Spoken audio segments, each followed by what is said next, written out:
Hello बच्चों, स्वागत है आप सभी का सिप किड्स पर। और आज के इस वीडियो में हम लोग कक्षा 7 की जो आपकी हिंदी की बुक है वसंत, उसका पार्ट 3 पढ़ने वाले हैं, यानी लेसन थर्ड पढ़ने वाले हैं। यहाँ आपको लिखा हुआ दिखाई दे रहा होगा थर्ड, तो ये लेसन थर्ड है, यानी पार्ट 3 है। पार्ट 3 में आपकी एक कविता है जिस कविता का टाइटल यानी शीर्षक है कठपुतली। ये कविता का टाइटल यानी शीर्षक है, तो हम सबसे पहले इस कविता को पढ़ेंगे और इस कविता को पढ़ने के बाद इसके जो प्रश्न होंगे उनके उत्तर भी हम लोग करेंगे।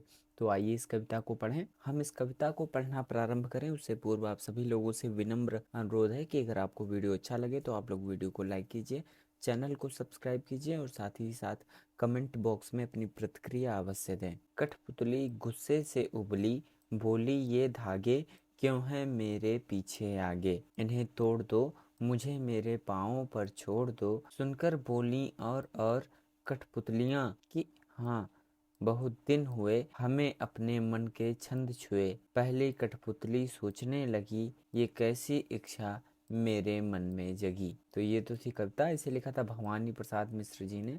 अब आइए इसके जो प्रश्न हैं उनके उत्तर देख लेते हैं भाई। यहाँ है प्रश्न अभ्यास कविता से नंबर 1 करके प्रश्न। कठपुतली को गुस्सा क्यों आया? तो इसका उत्तर लिखिए भाई आप लोग। कठपुतली को गुस्सा इसलिए आया क्योंकि उसे सदैव दूसरों के इशारों पर नाचना पड़ता है और वह लंबे अरसों से धागों में बंधी है। वह अपने पांव पर खड़ी होकर आत्मनिर्भर बनना चाहती है।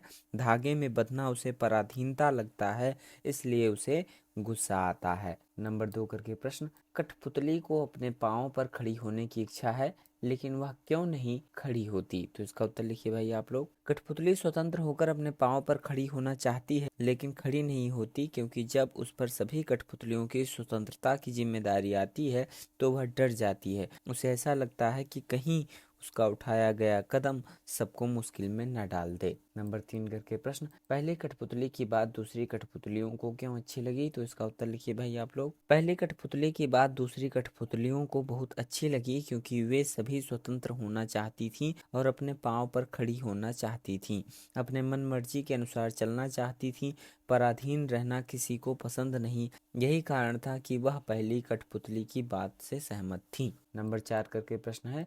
पहली कठपुतली ने स्वयं कहा कि ये धागे क्यों हैं मेरे पीछे आगे, इन्हें तोड़ दो मुझे मेरे पाँव पर छोड़ दो। तो फिर वह चिंतित क्यों हुई कि ये कैसी इच्छा मेरे मन में जगी। नीचे दिए वाक्यों की सहायता से अपने विचार व्यक्त कीजिए। जैसे उसे दूसरी कठपुतलियों की जिम्मेदारी महसूस होने लगी, उसे शीघ्र स्वतंत्र होने की चिंता होने लगी, वह स्वतंत्रता की इच्छा को साकार करने और स्वतंत्रता को हमेशा बनाए रखने के उपाय सोचने लगी, वह डर गई क्योंकि उसकी उम्र कम थी। तो इसका उत्तर लिखिए भाई आप लोग। पहले कठपुतली गुलामी का जीवन जीते जीते दुखी हो गई थी। धागों में बंधी कठपुतलियां दूसरों के इशारे पर नाचना ही अपना जीवन मानती हैं, लेकिन एक बार कठपुतली ने विद्रोह कर दिया। उसके मन में शीघ्र ही स्वतंत्र होने की लालसा जागृत हुई, अतः उसने आज़ादी के लिए अपनी इच्छा जताई। लेकिन सारी कठपुतलियां उसके हाँ में हाँ मिलाने लगीं और उनके नेतृत्व में विद्रोह के लिए तैयार होने लगीं। लेकिन जब उसे अपने ऊपर दूसरी कठपुतलियों की जिम्मेदारी का एहसास हुआ तो वह डर गई। उसे ऐसा लगने लगा न जाने स्वतंत्रता का जीवन भर कैसा होगा। यही कारण था कि पहली कठपुतली चिंतित होकर अपने फैसले के विषय में सोचने लगी। कविता से आगे नंबर 1 करके प्रश्न। बहुत दिन हुए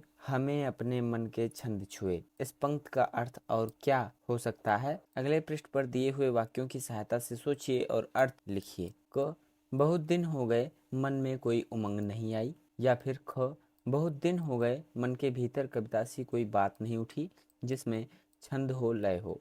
ग, बहुत दिन हो गए गाने गुनगुनाने का मन नहीं हुआ। घ, बहुत दिन हो गए मन का दुख दूर नहीं हुआ और ना मन में खुशी आई। तो इसका उत्तर लिख लीजिए भाई आप लोग। बहुत दिन हुए हमें अपने मन के छंद छुए, इसका यह अर्थ है कि बहुत दिन हो गए मन का दुख दूर नहीं हुआ और ना मन में खुशी आई। अर्थात कठपुतलियां परतंत्रता से अत्यधिक दुखी हैं।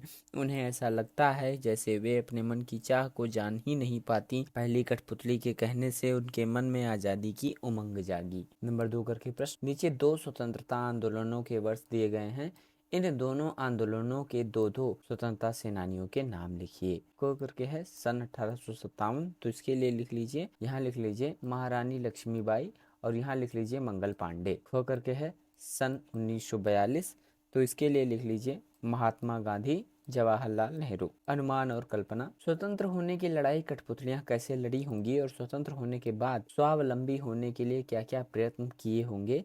यदि उन्हें फिर से धागे में बांध कर नचाने के प्रयास हुए होंगे तब उन्होंने अपनी रक्षा किस तरह के उपायों से की होगी। तो इसका उत्तर लिखिए भाई आप लोग। स्वतंत्र होने के लिए कठपुतलियां लड़ाई आपस में मिलकर लड़ी होंगी क्योंकि सबकी परेशानी एक जैसी थी और सबको एक जैसे धागों से स्वतंत्रता चाहिए थी। पहले सभी कठपुतलियों से विचार विमर्श किया होगा। स्वतंत्र होने के बाद स्वावलंबी बनने के लिए उन्होंने काफी संघर्ष किया होगा। अपने पांव पर खड़े होने के लिए बहुत परिश्रम किया होगा। रहने खाने पीने जीवन यापन की अन्य आवश्यकताओं को पूरा करने के लिए दिन रात एक किया होगा। यदि फिर भी उन्हें धागे में बांधकर नचाने का प्रयास किया गया होगा तो उन्होंने एकजुट होकर इसका विरोध किया होगा क्योंकि गुलामी में सारे सुख होने के बावजूद आज़ाद रहना ही सबको अच्छा लगता है।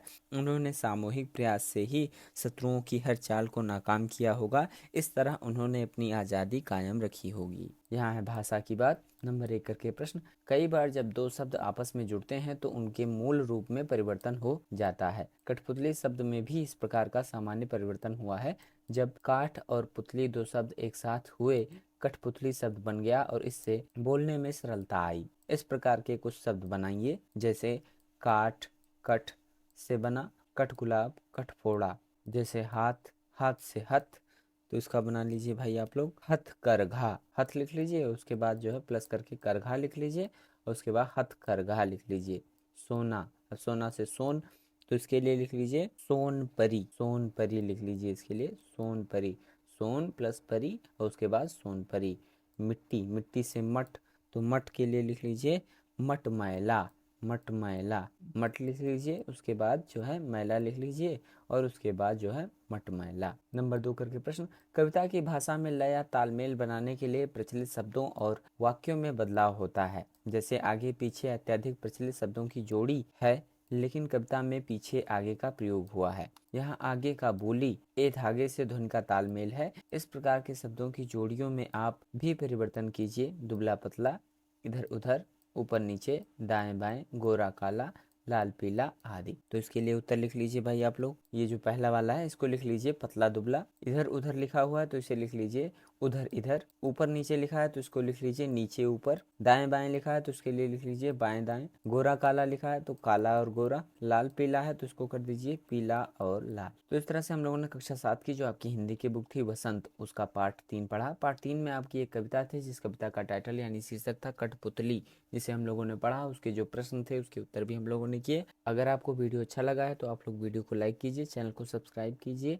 आप सभी लोगों का बहुत बहुत धन्यवाद एवं आभार।